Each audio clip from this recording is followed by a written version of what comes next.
plus low variable costs both. So that is what he is trying to point out. Yes. So maybe you should look into that. Yes. One just quick suggestion, not a question, just a suggestion. It's very interesting. Typically what you can probably add to your whole thing is that rather than, other than basically having a set menu out of which people can order, typically the thing is that people who are working at night, it is something they're taking a toll on their health, right? So you can, do a little bit research, probably get a nutritionist, understand what is that they can really have in the night, and have menu or meal which is, customized according to that, which can really add a lot of unique selling proposition for yourself. People would be very happy to order that. That's a fabulous suggestion, because even then if you have a prefixed menu, you are still offering value for money, and it will not be difficult for you to sell that with a premium pricing, is what he's trying to suggest. Hello, guys. Yeah, that's pretty nice.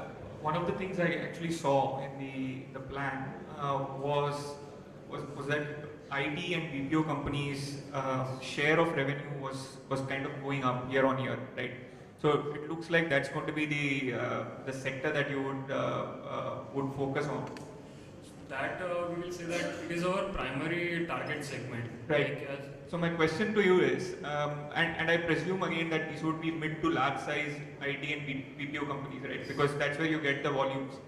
So my question again, this comes more out of ignorance than out of questioning you, is most of these guys, as I understand, have got an in-house canteen, right? Because night shift is a part of what they do.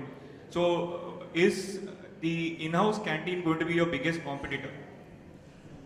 We don't consider in-house canteen as our biggest competitor. Like I was also working in the IT industry, but once in a month, even we used to order food from outside. Instead of having food from the canteen, we used to prefer food from the outside.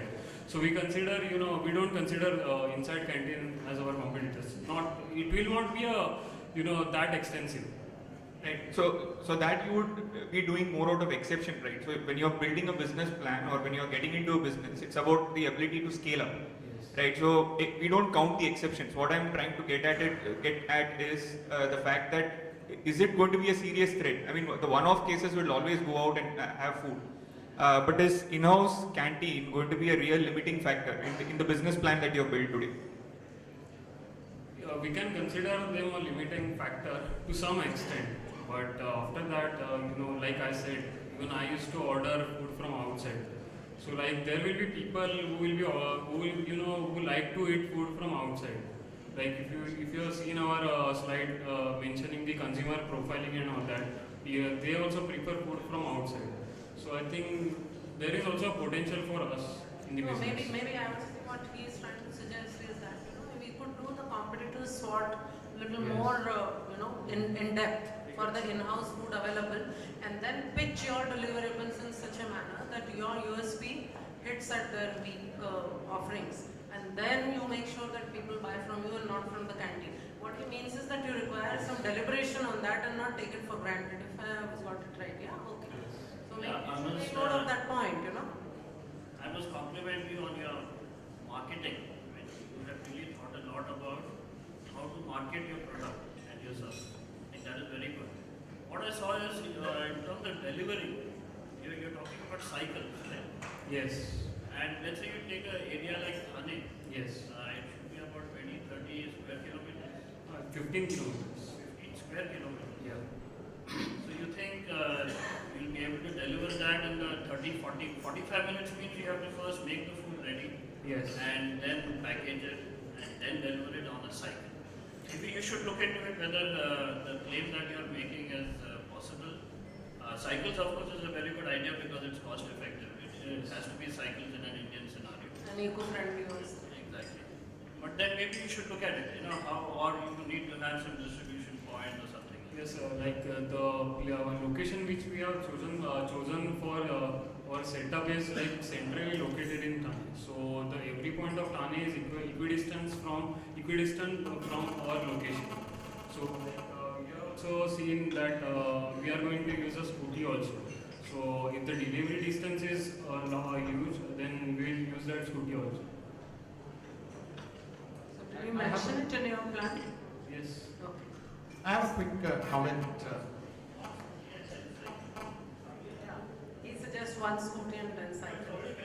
5 cycles and 1 scooter. I have a quick comment. I think Kiran, concept is outstanding, presentation is very good. I completely echo what my fellow panelists are saying. What tends to worry me is only two pieces. One is what you recognize as a weakness, which is labor. This is a very high attrition business.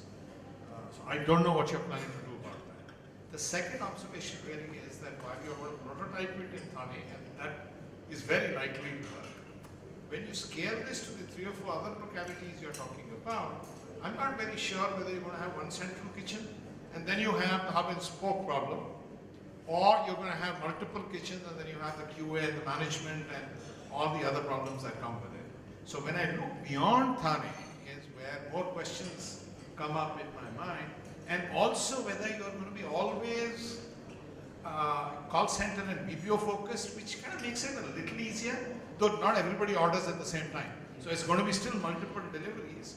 Or is it really retail? If you talk with the couples, the working couples, partying at night, now that becomes true retail, right? You're going to get, my sense is 200 rupees plus, you may not be making money, given the logistics involved, given some of the returns that you will get, given the fact that your customer base becomes very heterogeneous.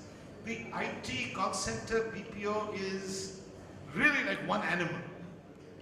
They hunt in that way, they eat in that way. Like you mentioned, once in a while, they will order even though there is food. So give some thought to some of those issues, and particularly your delivery team is going to be the biggest challenge. They are going to be traveling at night. There are challenges around traveling at night as well. Right? So, but I think overall the concept is great.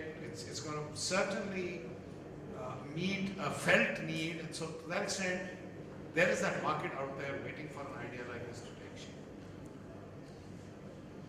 Are we through? Thank you.